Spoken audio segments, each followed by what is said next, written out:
Welcome, everyone, to the Holstein House podcast. I'm the West Virginia woman, Robin, of RobinHolstein.com and Holstein House, where my guests get a great night's sleep at a fair rate plus breakfast.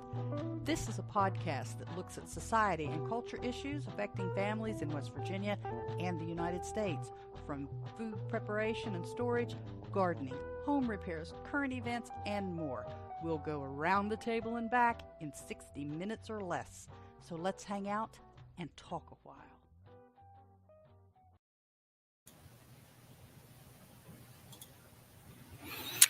Good morning, all y'all. I have an issue with my Rumble feed. Apparently, I did not get it set up properly. Let me try to see if I can fix that. You guys bear with me a minute. See if I can get that done because the folks over at Rumble wants to see it too. I swear I thought I had that all taken care of. This is the challenges that we have when you're doing it all your own self. And oh, is that the one? Let me see if I can. I know I had that copied over and had it. So what you have to do when you're using StreamYard is for Rumble and some of the other ones that they don't automatically set up, you have to go in and you have to add your server URL and stream key. So let me see if it will. Oh, darn it. I don't know if it's going to let me do this now. No, I don't want to leave studio. I want to stay, but I want to open. I don't want the image. Darn it. Well, kids, this is Robin Holstein of the Holstein House broadcast. And this is episode 93 of the Holstein House broadcast. And I am so glad to have you with me. Let's see if I can edit this. I think I can. Let's see. Slot this. Copy that. Stream key this. Copy that. And edit. And home, and let's see, did it work?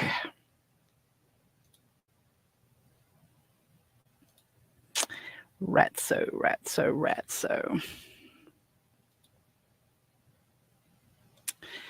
Well, I can't fix it while I'm on the air, and darn it. But anyway, I'm sorry. I've just wasted 4 minutes trying to fix that. So what I'll just have to do is I'll just have to let the folks over at Rumble know that it's not going to work, and just sorry guys. I'll have to upload it later. Oh, but that's just the way my week has started, honestly.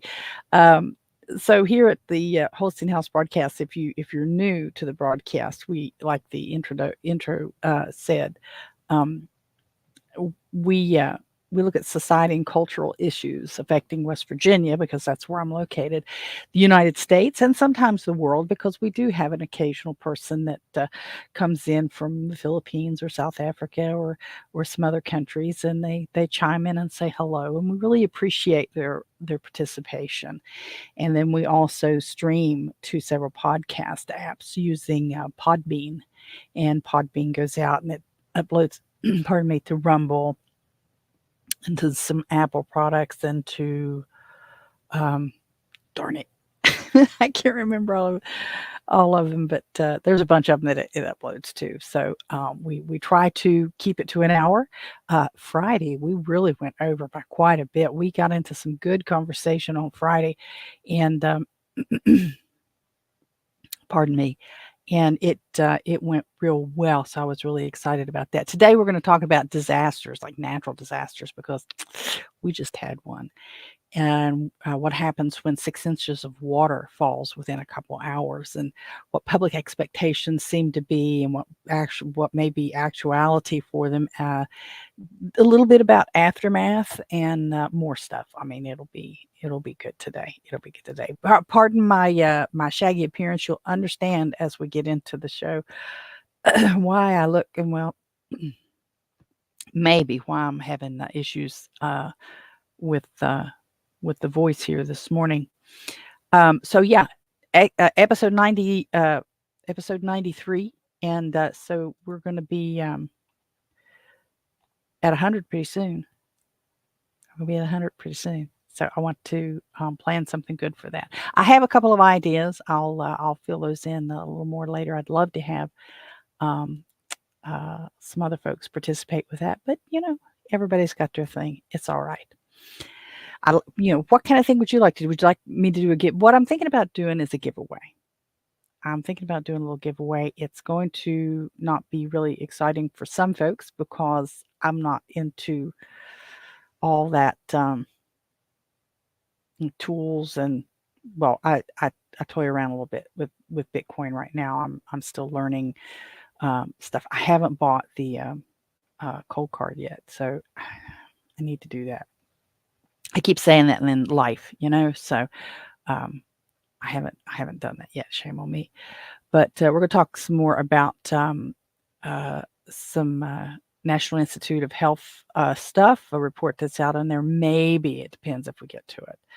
And a little bit more on an EV charger. If you remember a while back, I talked about wanting to get an EV charger, and then I couldn't find the link for the one that I was talking about. And I found a different one that I'm going to look into a little more. And there's maybe some kind, and I really do hate these government rebate programs and stuff like that, because that gives the government information on you, so, and they know stuff, but they kind of already know it. So I don't like giving them more than they need to know. But there's some rebates, there's some power company rebates, and there's potential for a state rebate. I'll share that with you if we get time here in a little bit. But yeah, mostly we're going to talk this morning about the flooding that we experienced here in the eastern part of Kanawha County, West Virginia, and it didn't affect the entire state. But we had a significant flood event yesterday morning. It started before dawn, and a lot of people got caught and had to be rescued. There is where did I put the link for that? Oh, here it is. I'm going to share the screen here in just a second, but what it's telling us is that there were over 700 calls to emergency services just in my small area of Kanawha County. Kanawha County is the largest county in West Virginia. However, usually these events affect a much greater landmass. But we had one area in West Virginia that in Kanawha County, it might be on the border. I can't remember. I think they may be on the border. But in Kanawha County, they got 9 inches of rain in a few hours. And it was just awful. I don't know. I haven't seen that they've been able to reach or find out about those folks yet. As of this morning's news, they didn't mention it. But there were lots of landslides and lots of water blocking roads, and lots of homes moved off their foundations. It was awful. I usually do not hear the emergency siren here. We have one here in town. It's just about a block from me. It's at the elementary school. And except for, once a month they do those national tests, and everybody's sirens, the emergency service sirens, are supposed to go off. And you kind of think, oh my gosh, in some areas of the country, why are they doing that? Well, they do that because they got to make sure they work. And come to find out here, was it last spring or was it, I think it was last fall. The siren at our school had stopped working. And so people started saying, wait a minute, I can hear the siren at the fire department over here and the one over across the river, but this one isn't working. And they had to get it fixed. Well, if they hadn't got it fixed, we could have had it awful. Let me refocus here a little bit. I am out of focus because I'm still very tired, brain tired. I'm sore, physically sore, but I'm brain tired because I had more water in the basement. And I had the window wells for the basement windows filling up with water, and then the water was running in the house because those old windows aren't snug and secured anymore, even though we've tried to caulk them and stuff. They're just so old, they need to be replaced. They're single pane anyway. They're not efficient at all, and they're wood. The frame around them is wood. So all of those things combined, 6 inches of rain in my town, my little community, 6 inches of rain before 7 o'clock in the morning. It was like from 5:30 is when it started to about 6 o'clock. We here in the community where I live in Diamond, we got hit with 6 inches of water from 5:30 to about 7 o'clock in the morning. I was standing in the kitchen and hearing all this downpour, and just because I've experienced water in the basement before, it came to me, you need to go check the drain in the stairwell outside. And I came down and the water was already in here. And I got to the drain, and what happens with that drain is it clogs up. And it clogs with leaves, it clogs with dirt and rock that's washing in. You'd have to see the way that it's so old. It needs replaced, but one thing at a time. So there's a little there's a block that's made for water to drain through. So it sets like this, and I've got my hands in a rectangle shape. And then it's got like two I don't know what you call it.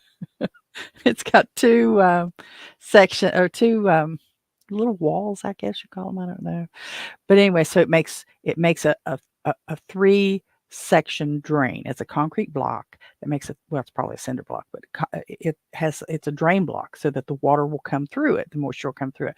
Well, it also allows dirt to come through. And that dirt comes through on occasion, and if it's big enough pieces, it doesn't go through the little cap on the drain, and it gets clogged, and then it builds up. Well, there's about 2.5, 3 inches of space between that drain and the bottom of the door frame. If that water gets up to that high, it seeps under the door and then into the basement. So remember, I've often said we have an unfinished basement. So that water is running in. I don't know that the water's coming in from the windows because it's coming down the sides, the walls, and I'm in the back of the basement dealing with that door. What you have to do is you have to keep that drain clean. And so before daylight, there's a light switch upstairs. I went and flipped the light switch on for the light at the top of the stairs outside so that I could see what I was doing. And we've got a broom that we keep out there, and I take that broom and I clean that drain out, and try to swirl that water to get it going in a motion so that it drains like a drain in your bathtub. And I'm standing there. I was actually there for an hour and a half. I mean, the only time I stopped was to run up and flip that light switch on, and I had to run up and let the dogs out when they got out because well, what I did was prop the door open, but so they could go out. But anyway, my yard was flooded. They wouldn't go in the yard. It was a mess yesterday morning here, and there was no warning. This was an unexpected. I mean, they were expecting rain, but the amount of rain they did not. They had no idea it was going to be that much. So I'm in the back door. It's not quite daylight. It's just barely kind of gray outside, and I'm trying to keep that drain clear. and the siren goes off. It scares the daylights out of me because, like I said, I'm only about a block from there. I'm not used to hearing it. But and this isn't a slam on our emergency services, but it was a little late.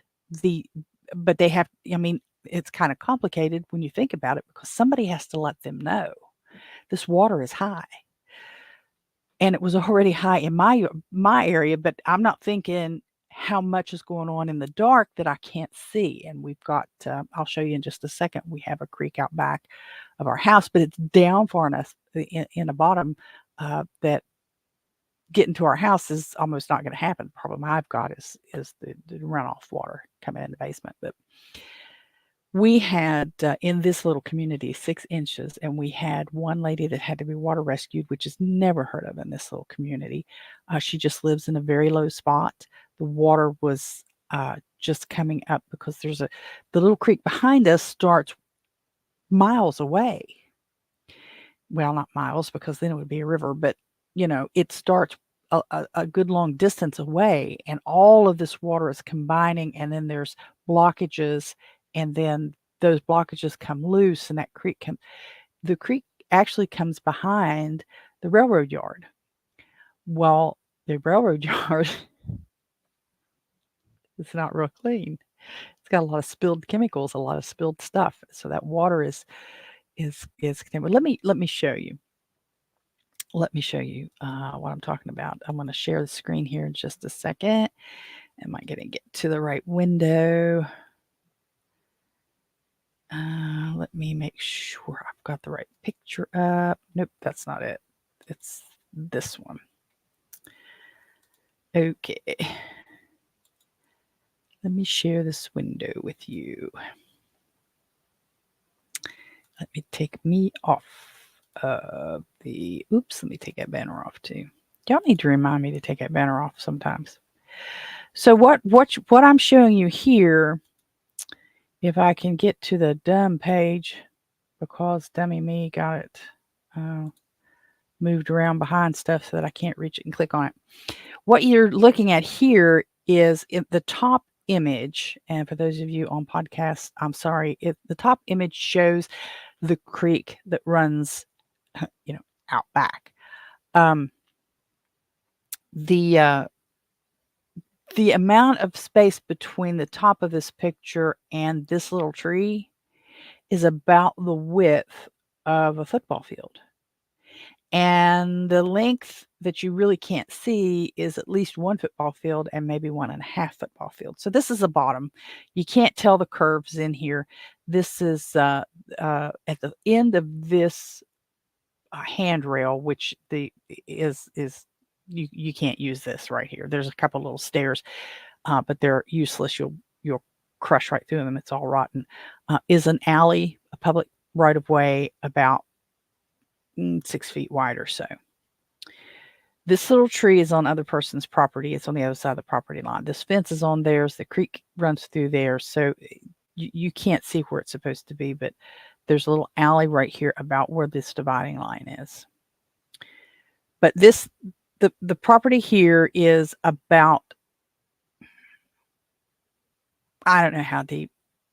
I wouldn't have any way of knowing. If that's a 3-foot fence, it's probably 12, 15 feet from my bank to match their bank over here, or the back of my yard. This bottom picture is not even the worst of it yesterday. This was about 10 o'clock in the morning. It got higher than this. It got, if you can see that mouse pointer, it got up almost up to their swimming pool here. And this is their garden. It's flooded their garden. I would, me personally, I'd never plant a garden in here again. Not without a lot of soil, because all of this water ran through that railroad yard, and all those chemicals in that railroad yard. Yeah, they ran on past, but they also ran through and have contaminated, or I guess you could have it tested. I mean, but yeah, this whole thing, like I said, this is the width of a football field. It comes up on this little tree. When it was at its height, it was up about in here. It almost came up in what we call the alley. And it just really deep. I mean, that's just a crap ton of water there. So let me get back. It was just a terrible, terrible event yesterday. And we did have, like I said, we had a lady that was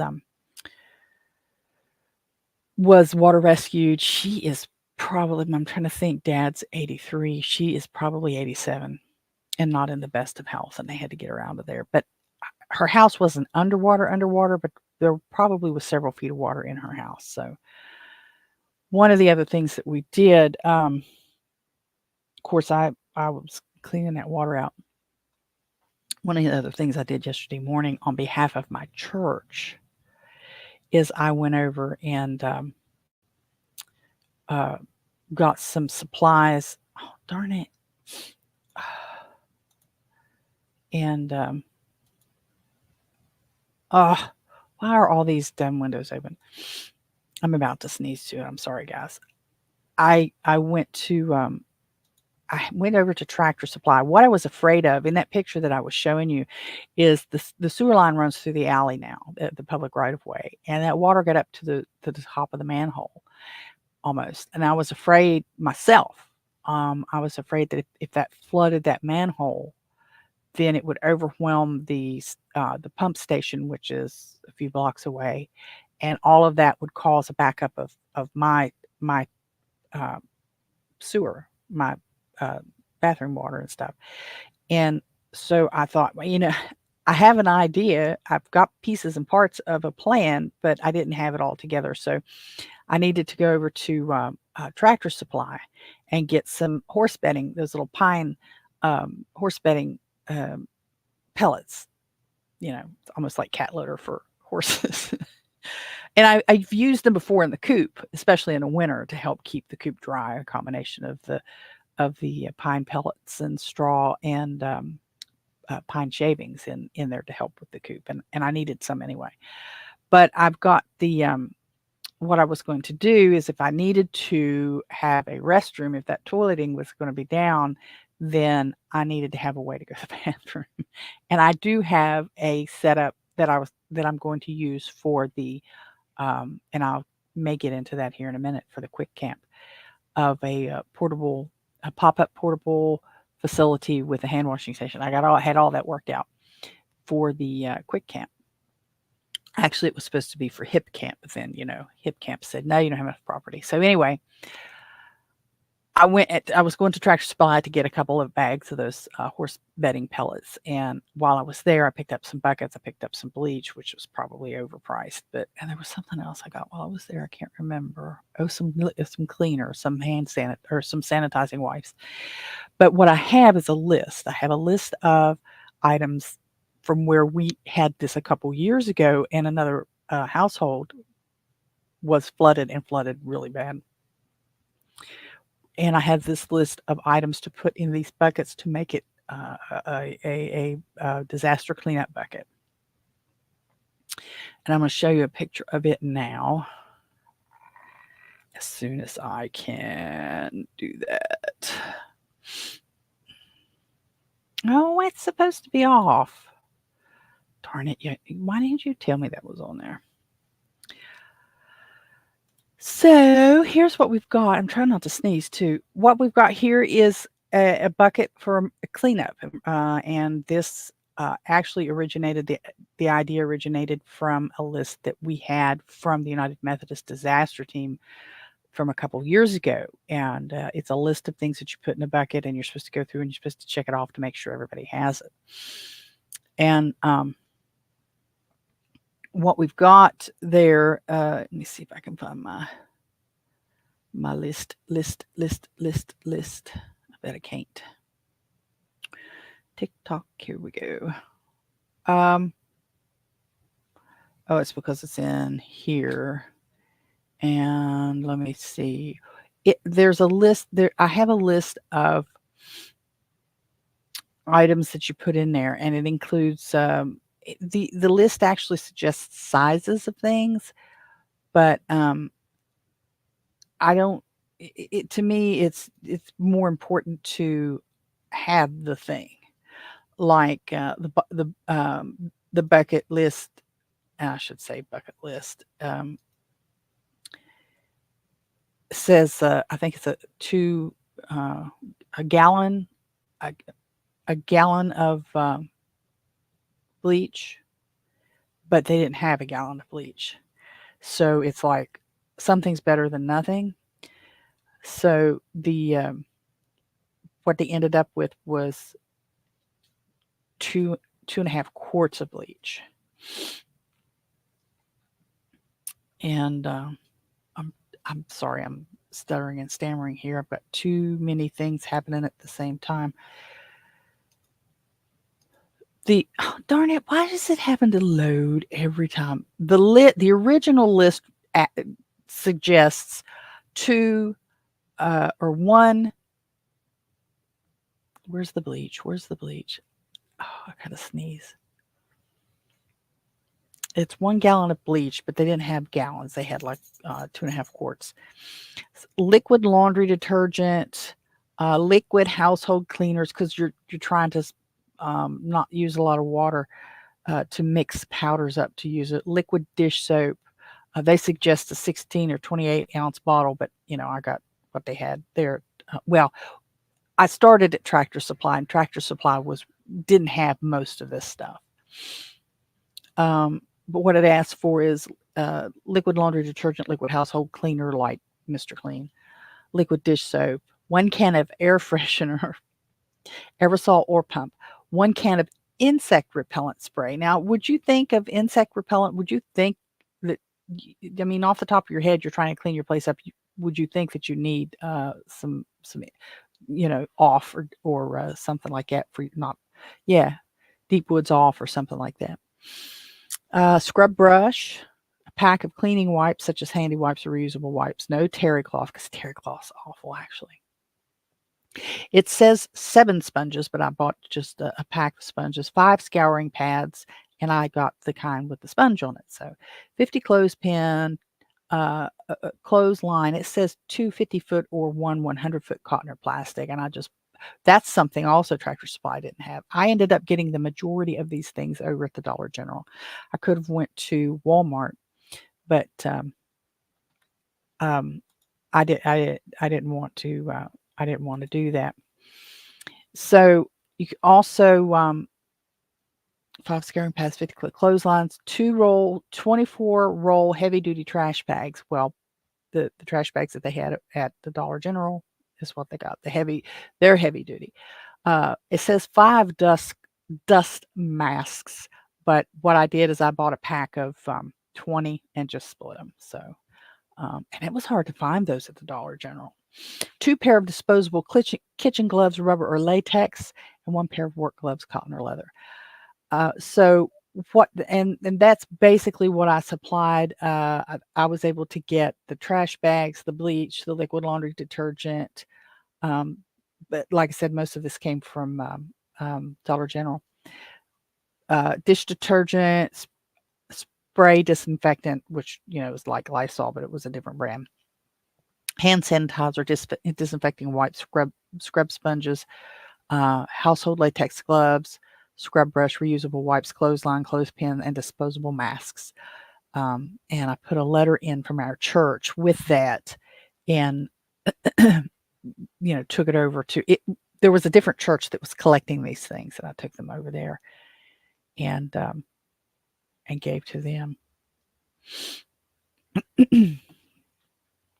So that's that. Let's see what else. Oh, so we had. You don't want to see that. You don't want to see that. You don't want to see that. Being ready for something, you almost can't be 100% ready for something like this, but you can be ready for disasters in general. Here's the build list. If you go to, I know a lot of us are kind of suspicious of government agencies, but I mean, if you apply common sense to some of them, Yeah, it's not too bad. Ready.gov, and I have this listed down in the show notes. I need to change what I'm looking at.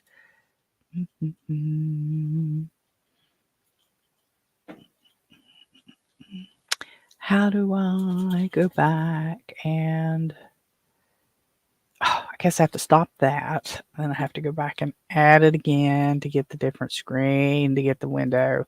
Here we go. Here we go.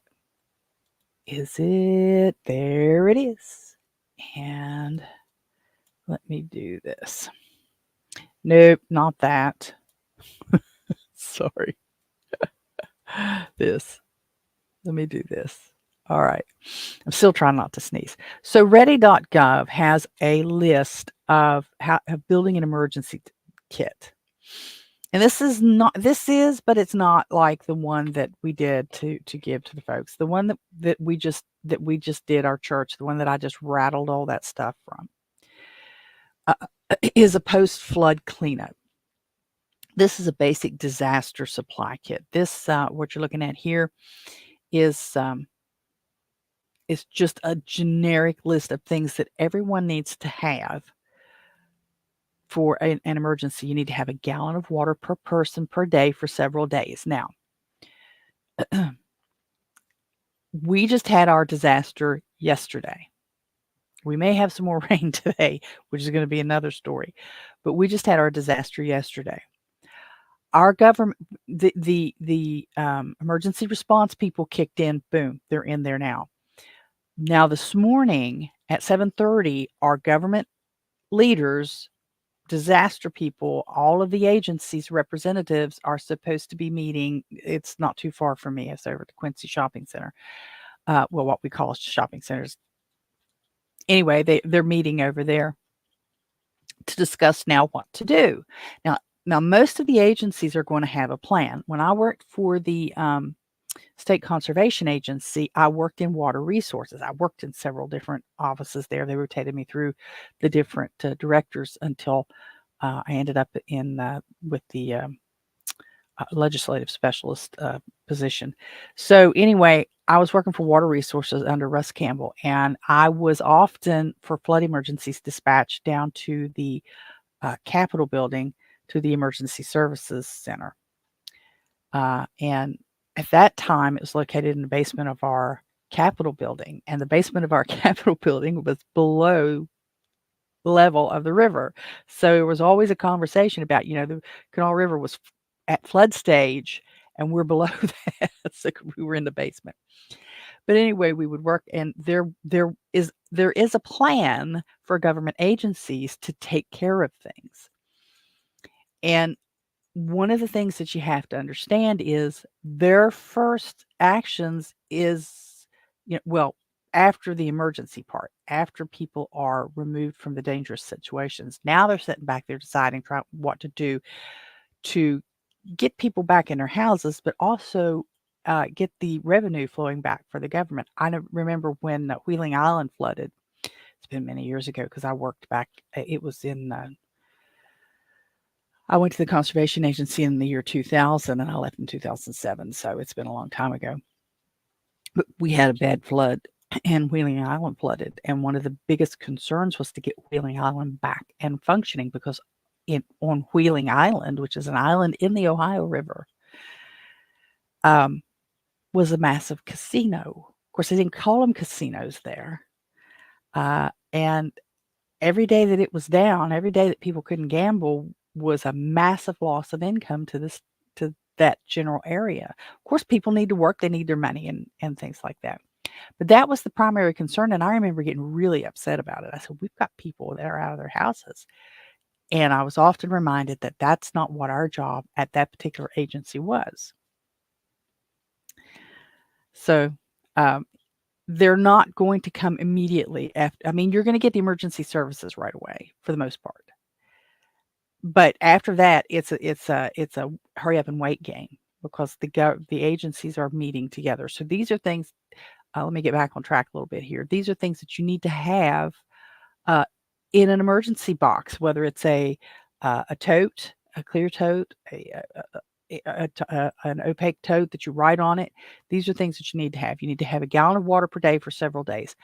I always plan on 2 weeks. Now, a lot of things say initially 3 days. And yes, start with 3 days because you got to start somewhere. But my long-term plan for something like what we just had would be 2 weeks. If I had been hit, because some of the places that were hit with this floodwater yesterday, their houses come off the foundation. If my place had been hit that bad, it doesn't matter how many food jars of canned goods I've got. They're under mud. They're in the water. All of my dehydrated stuff's, no use. So this is an emergency kit that you need to have, that you can get to get out. You need to have several days of food to match with your water. You need to have a battery or hand cranked radio and a NOAA weather radio with a tone alert. Now, I had at one time one of those NOAA weather radios. I don't know where in the heck. It's been lost in a couple of moves, and I don't know where it's gone. But the last time I used it, it was weird. It didn't act right, but it wasn't a big fancy one anyway. That's one I need to get back. I do have a hand crank flashlight thing, and I think we have a hand crank radio, but we don't have them where we need them. So that's something else we need to get. Flashlights. I've got like I just said, I got a hand crank flashlight. That thing's a nightmare. Do you know how long you have to crank to get light? But you don't need power. You don't need batteries. But you do need to have some batteries, extra batteries. A first aid kit, very basic first aid kit for small cuts and stuff. You're not going to be, if you want to get a fancier, massive first aid kit, you can do that. But to get started, just get a small one with some bandages to help take care of small cuts and abrasions and things like that. Start there. Start small. Extra batteries. A whistle. Have you ever thought of having a whistle? I went to an event the Department of Natural Resources put on several years ago, and we got a bright orange, like that fluorescent orange whistle, just a little plastic whistle, keychain. And I have it on my key ring, which is not right here, it's upstairs, but a whistle. Because to draw attention to yourself, or in some cases to scare people away. So if you're being attacked, if you think you're going to be attacked, and you can get to your whistle and you can blow the whistle, then perhaps the person will leave you alone. But the idea in this case is a whistle so that you can get attention to get some help. Masks to help filter contaminated air. I'm not going to get into what type. You got to figure that out for yourself. Plastic sheeting and duct tape for sheltering in place. Now, that's something we don't do too much of around here anymore. But honestly, if I had to plastic sheet this house, this 1920s era house, I'd die first before I got it done. But the idea between the plastic sheeting is to select a room, and I'm going to select the bathroom because I'm going to have to go. And plastic sheet and duct tape the windows and stuff to keep contained. Like if it's a chlorine leak, I live very close to the railroad marshaling yard. They have chlorine tanks going by all the time. Could be a chlorine leak. So to shelter in place, you can do that. Moist towelettes, garbage bags, plastic ties for personal sanitation, wrench or pliers to turn off utilities. We all need to check our utility shutoffs, our emergency shutoffs, because I can't turn the water off with wrench or pliers. I need this one particular thing. And I do have one, but it's not a wrench or pliers. You can't do that. My electric box, wrench or pliers is not going to help there. I don't think. Mr. Holstein would have to show me. I think it's got a pull handle. But anyway, you check your utility emergency shutoffs. Our water shutoff is behind me where it comes into the house. I can shut it off there, but I can't shut it off at the meter with wrenches or pliers. A manual can opener to open food. Local maps. Do you see those anywhere? I have some. I came across some local maps a long time ago, so I have some. But it dawns on me that I don't see them anywhere. You don't see them at gas stations anymore. You don't see them at restaurants much anymore. Now, Shoney's has quite a few, I think, on a rack behind the register or next to the register. I think they used to. I don't know if they still do or not. Cell phone with chargers and battery backup. You have a little, these are old, but that's what they do. I bought these to go on a trip, and they're just little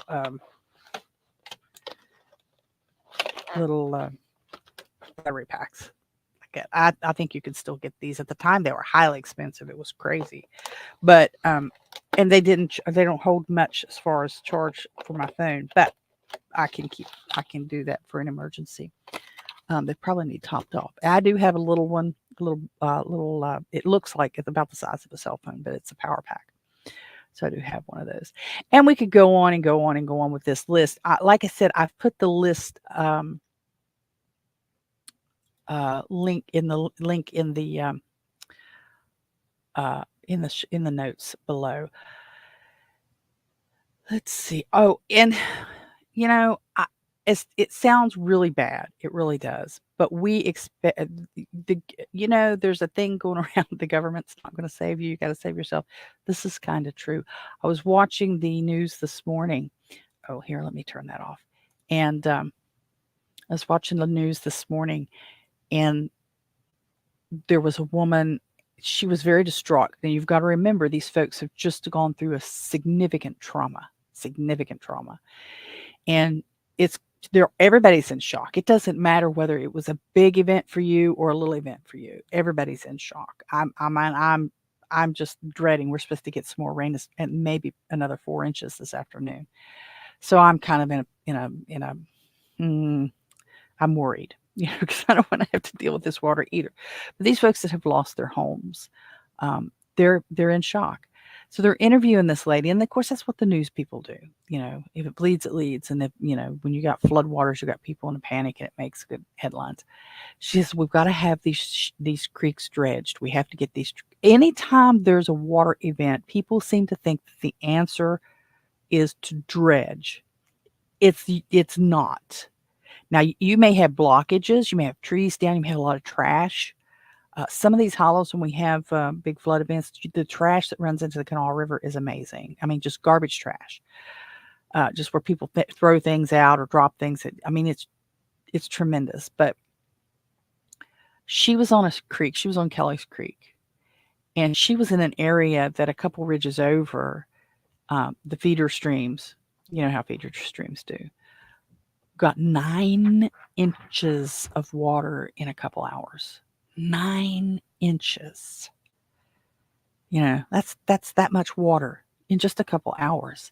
And that's all running down the stream. And then it's all combining with this stream. It's all combining with that stream. And it's all coming down, and it blows her house out. And not just her house, but all the people in that holla had some kind of damage.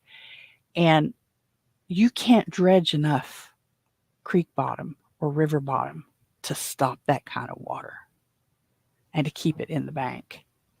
It's an unrealistic expectation. Now, were there blockages in the water? I wasn't there. I don't know, but maybe there were. You have to remove the blockages. You have to make sure the creeks are clean. You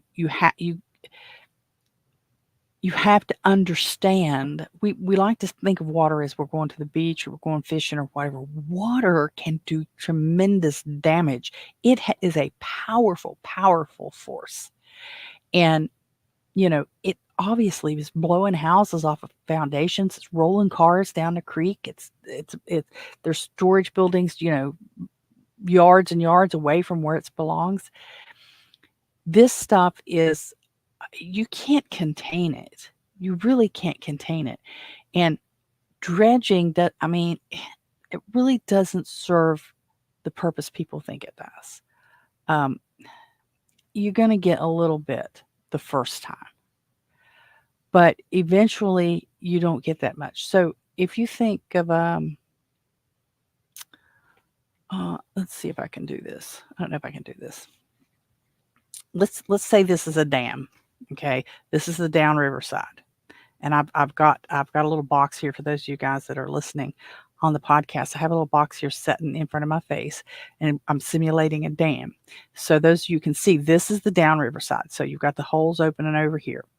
Okay, and this is the upriver side. So you've got all the water coming here. So when you first build that dam, you're saving a lot of water back. You're holding a lot of water back. It's filling this up. And then the gates on the dam regulate how much water is behind it, right? So if they close all the gates and the water rises, and it could overtop the dam. And so they open the gates, and the water level goes down. Well, if you have, okay, so when you first build the dam, yeah, you're holding back all of this water until you get the dam filled to the height that you want to keep it. Now, at that point, the only water you can save is what's between the top of where your gates are and the top of the dam. That's all you get, because the rest of it's already full of water. So I know it's hard to explain, but there's only so much water a dam will hold back. And you think it's a lot because it's deep, but that was the one time after they built the dam that they filled it. Yeah, that water's not going downstream anymore, but future storms, future flood water is not filling up this whole empty space. Oh, I know it's not a very good explanation, but people, and I don't, it's kind of exacerbating, because when I worked at the conservation district or conservation agency in water resources, and we would try to explain, people get so upset, and yes, they should. It's an emotional event to have everything you've worked for all your life washed away, and you want somebody to do something. But the government isn't always going to be able to fix everything, and they're not going to try. What they're going to try to do is get you back to a level where you can either rebuild or move. And when you have 9 inches of water coming down in a couple hours at the head of the hollow, and all these other, I mean, it's just the devastation that you can't do anything about. But bless your hearts, I would like to make a request for you guys that are listening. I would like to request that you donate some money to the Red Cross. I know probably some of you guys are rolling your eyes, but it's an established organization. They're already in the area, and you can designate your funds to go to the flood victims in West Virginia. I would like to ask for you to do that. I'm giving money. I'm doing things, to help, and I had water in the house. So, but I just would like to ask you to do that. And even if you're watching a later replay of today's live message, consider it, please. Consider it, please. Donating to the Red Cross for the flood victims in West Virginia. Wow, there's so much stuff. It's 10 minutes till, and there's so much stuff I didn't get to go over. Let me talk a few minutes about the aftermath, and from my experience working with the Conservation Agency and the Water Resources Division at that time. And I can only speak about the time that I was there. We would go to an area, and we would set up a headquarters office, usually in a conservation district office, and we'd have like a little corner of the office over there. And the last one, the most impactful one that I went to the local office and not the emergency operations center in Charleston, because I was an administrative staff, and I went to set up the office in Beckley, and our Beckley Conservation District office down there off Raglan Road. We would get calls all the time about my low water bridge is out, and why can't you fix the bridge? And people will, because you're a government agency, they assume that you can do all of the government things, and you can't. And you have to be able to tell people, I'm sorry, that's not something that we can address. What our agency did, we removed blockages. So let's say with our flood I have a video. I don't think I can.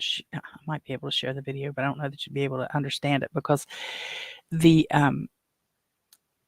underpass. So there's above me, not too far. There's a railroad crossing. There's an underpass, and tractor trailers go to the coal yard. So coal truck drivers, massive 18-wheelers, are going to the coal yard. They have to go under that underpass.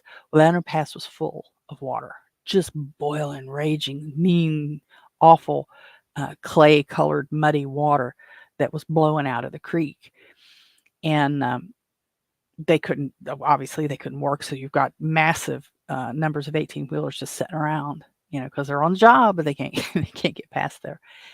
But what our agency would do if that underpass had debris blocking it, causing the water to back up, we would get in there and we would remove the blockage, and we'd go on to the next one.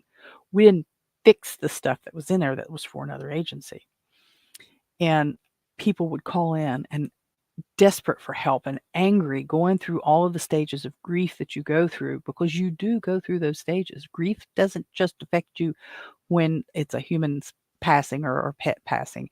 The stages of grief are effective anytime you have a major loss or a major trauma.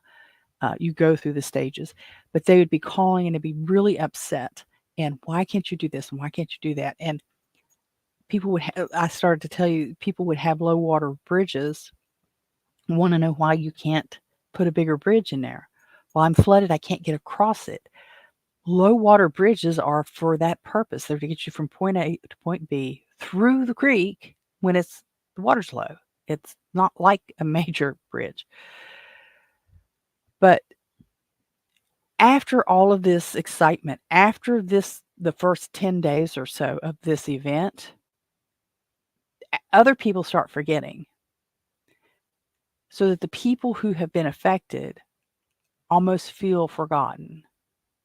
In a way, they are, because we're not, and I say we generically, we're not focused on them anymore. We've gone on to the next disaster.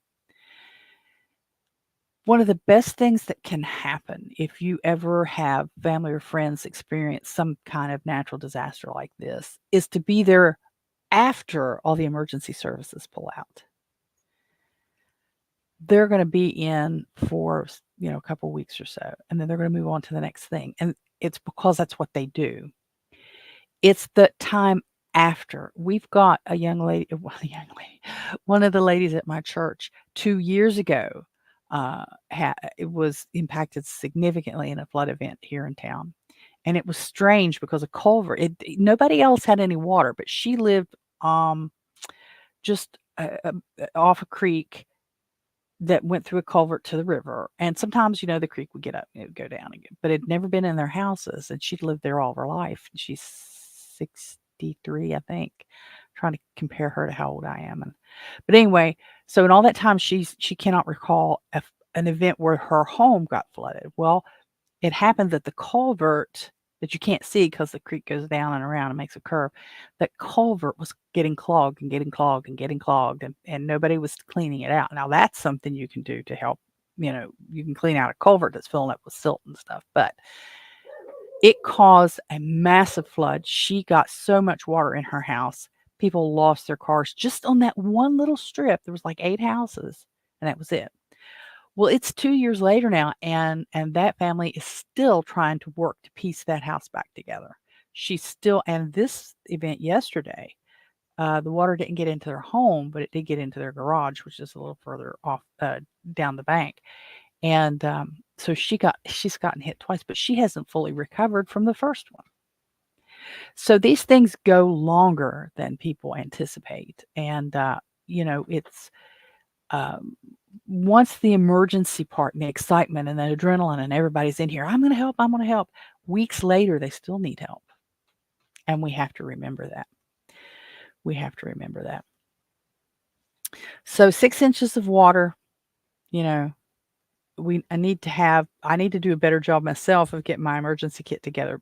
Where I'm at, I'm pretty secure, like I said, but still yet things here in this basement have been damaged. There's nothing damaged here that is like significant value. There's some clothes that were put together for for donation. There's some a box of reams of paper that got wet, and I'll have to get rid of. But I mean, there's nothing of significant value. There's not like grandfather clocks or anything down here, so none of that stuff was bothered. The dog bed got wet, so it'll either dry or it'll get pitched in the trash. It's pretty big. I don't think it'll dry though. Just that kind of stuff. It's no big deal. I did notice that my laundry hamper was soaked in the bottom. I didn't even think about that. The hamper is one of those mesh ones with the 3 sections in it, and it's on PVC pipes and on wheels, so I can roll it around, but it sags. These things, they're not as good as they make them out to be. It sags, and so it got water, and the clothes that were in the hamper got wet. So I mean, they just need to be washed. But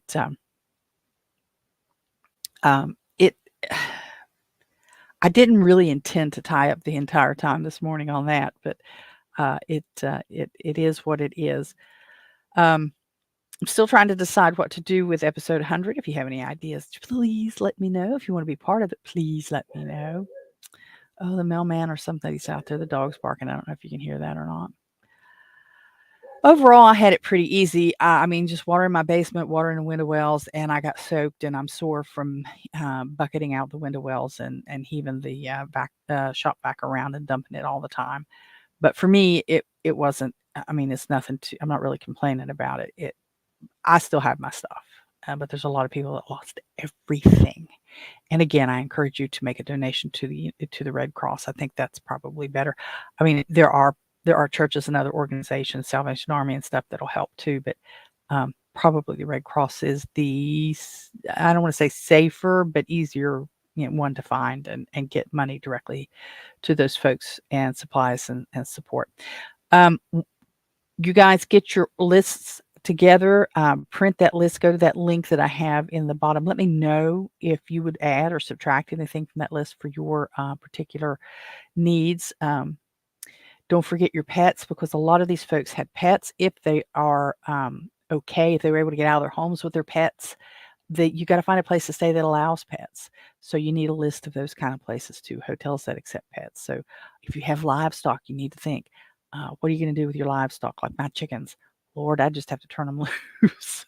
The ducks wouldn't care. They'd just be floating all over the place. But the chickens, they'd have to turn it out. So like I said, talk a little bit about the little doghouse. The contractors are not working today. I suspect some of them got hit with a flood. Pardon me. Knowing where the guys all lived, I figure they all have to. Oh, yes, I needed to tell you. Next Tuesday is going to have to be a pre-recorded show, which is fine with me. I'm sure it's fine with you. But Dad has his heart cath next Tuesday, so I would appreciate the prayers for his safety during that and his healing, and that the staff that tend to him are calm, well rested, and that the Lord will guide their hands, and he'll do just fine. Still got that tree problem. You saw that in the video of the backyard there. That tree is down. We haven't. He was able to cut up some stuff in the other yard the other day. It's huge. I would love to do that biochar. I got to figure out how to do it. I've seen different videos, but I haven't been able to focus on them. I'd like to give it a try and see how much fun or not fun that's going to be. We do have guests this weekend, so I can't share a Labor Day weekend direct book special discount, because too late. We got folks coming in on Friday, and they're staying through Monday. So we're looking forward to having them come and stay always. I really enjoy most of my guests. There's a few that I can pass on. But I think these two will be just fine. Real quick, I had told you that I was going to try to do the hip camp, and I even got my little logo on my little tin cup. I put together a hip camp logo, and then they said, nope, you don't qualify. But I have decided I'm going to pursue that on my own. I've called it Quick Camp. And the idea is that it's just a little spot for tent camping, just 3 spots. That's it. The maximum we'd ever have here would be 3 tents. I would provide a little privy for everybody. It's not intended to be long-term stuff. It's intended to be a night or two, and that's about it on your way in between camping places. I'm going to do a trial. I have a few dates in October that I'm going to do a trial, and folks that are part of Toolman Tim's Telegram chat group have been, that information has been shared. I'm going to let them give it a try when they go down to help him out in October, and we'll see how that works. And if it works out well and I can get everything lined up just so we'll have it wide open for direct booking. But I am pursuing that. Now, right now I can't do it because I got the guys working on the doghouse with the roof and the stuff and the nails and the trucks and all that stuff. Once they're done with that, and I would anticipate they'll be done by next week, depending on the weather. And we get that all cleaned up and we get stuff looking good. I think it'll be great. So I've decided to try offering up to 3 tent spaces, and it's exactly what it sounds like. It's just tent spaces. It's not a campground like, have oodles and oodles of space because it's just here in my yard. But it's just a quick stopover on your way from point A to B. So, and depending on my mood, whether you're a decent camper guest and that kind of stuff, you might get the opportunity to share a little breakfast. We'll see. But the official language on the website is Holstein House Bed and Breakfast has designated quick camp areas for tent camping. You'll have daytime access to the house for possibly a light continental style breakfast and bathroom facility. So during the day when we're up, you would be able to come in and use the restroom, and maybe I'll fix you some breakfast. We'll see. We would have to limit the noise. Now, doesn't mean you can't be up talking. We'd have to limit the noise between 9 p.m. and 8 a.m. So it'd be like quiet time. You have to be mindful that this is a community. There's speed limits in town. There's neighbors and stuff. So and you'd have to dispose your garbage and recyclables responsibly. Maybe a fire pit. I have a small one. I don't know how well that's going to work. Plus, if it's fire season and different things like that. But it would be just what it sounds like, just a quick little stopover for folks who are tent camping. And then if you stayed a day or two, you can go in Charleston, which is about 15 miles for me.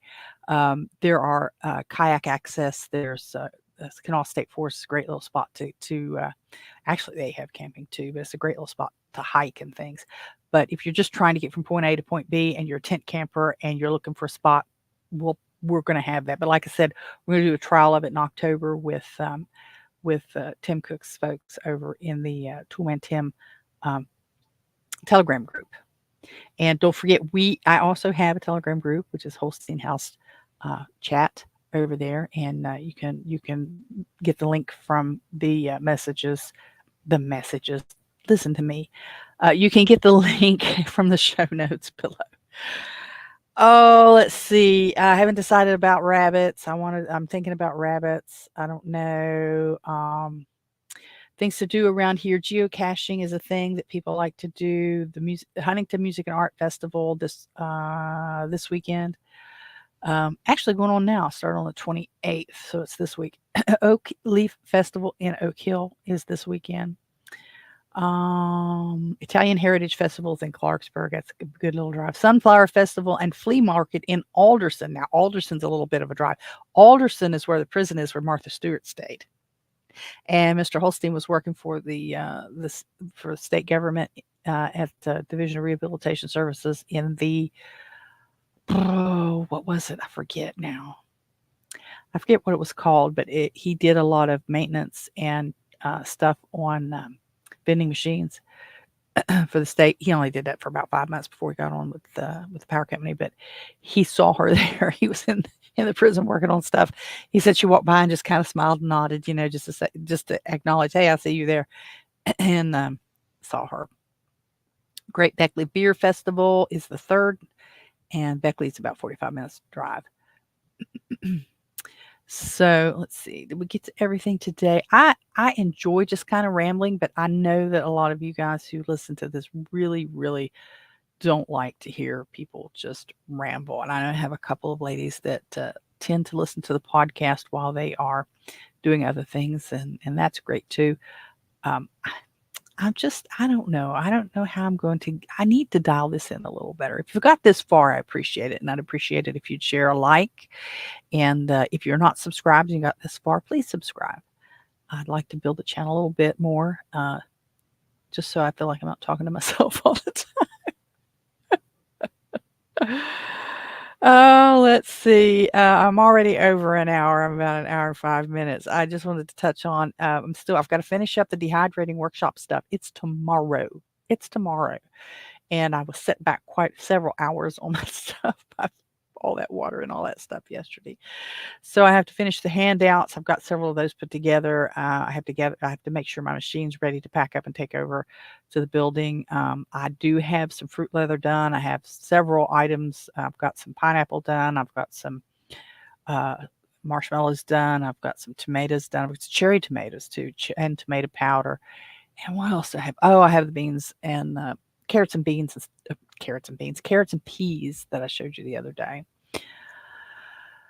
And if you listen this far and you're thinking about stopping, you're traveling from through or to West Virginia on Interstate 6477, the Turnpike, and you want to look for a place to stay, if you direct book with Holstein House, go to robinholstein.com and look for Holstein House on the menu. There's a special promo code for you. You can get an additional 5% off of your stay if you include Podcast 5 in your booking. And I'm going to probably change that this week if I get some time to broadcast or something similar. But right now, Podcast 5, PODCAST 5, will get you 5% off your direct book stay. That does not work with Airbnb. I'm trying to encourage more people to direct book instead of use Airbnb. If you want to use Bitcoin, we can talk. We can talk. Go to the contact page at robinholstein.com and reach out to me and we'll work something out for that. October, which is still ways off, we're going to have a special. It's the sweetest month. You'll get, you have the opportunity, if you choose it and you direct book, to enjoy Hall's chocolates and in-room fresh flowers your first night just for direct booking it. And that'll be from October 1st through the 31st and valid for stays Monday, Tuesday, Wednesday, Thursday, Friday, Saturday, or Sundays. And of course, we have our coffee and chocolates that we offer. Enjoy special in-room treat of Hall's crafted premium chocolates and a serving of Almost Heaven whole bean coffee roasted by Coal River Coffee Company, ground fresh on site just before your breakfast if you'd like to have that. But you have to select it when you direct book. I don't do that for Airbnb. So go to robinholstein.com and choose Holstein House from the menu and use the link to check the dates you want. And you'll see the options there, and you should choose those, the one that you want. If you'd like to be a guest, reach out to me. Go to robinholstein.com, reach out to me, and put guest in the subject line, or special guest, or potential guest, or something like that in the subject line, and we can work something out. For all you guys over on the podcasts, if you happen to be on Fountain or any of the other Value for Value Exchange podcast, and you got anything out of this production today, whether it was good, whether it made you feel good, whether it made you feel angry, whether it made you feel confused, I would appreciate you sharing your experience and the value that you feel that you got from the show today by zapping or tipping or boosting any amount you feel is appropriate. We love it. We appreciate it very much. It's a great feeling. So that's going to be it, guys. I'm going to close it up there. I'm going to hit the outro music here in just a second. And again, I appreciate you being here. We want to try to do something special for our 100th broadcast. And I got to try to get that Rumble feed fixed. Dang on. I need to try to get this out of here too. I've got all this laundry to do. I've got to finish the dehydrating handouts and stuff. And I think Betty, who's been sitting over there so patiently and so pretty, has to go out. I think she has to go out. She's giving me that look. Well, thank you so much. And I do appreciate you being here. And we will see you again on Friday. It'll be Friday Live Unscripted. Like to have you here, like to have you participating a little more. Okay? We will finish up then. and I will talk to you later. Bye-bye. So there you have it. Post your comments, do all that boosting, liking, sharing, thumbs up, and stuff that helps spread the word and poke the algorithms. Follow me on most of the big social media platforms and look for my name, Robin Holstein, or Holstein House. Till next time, bye-bye.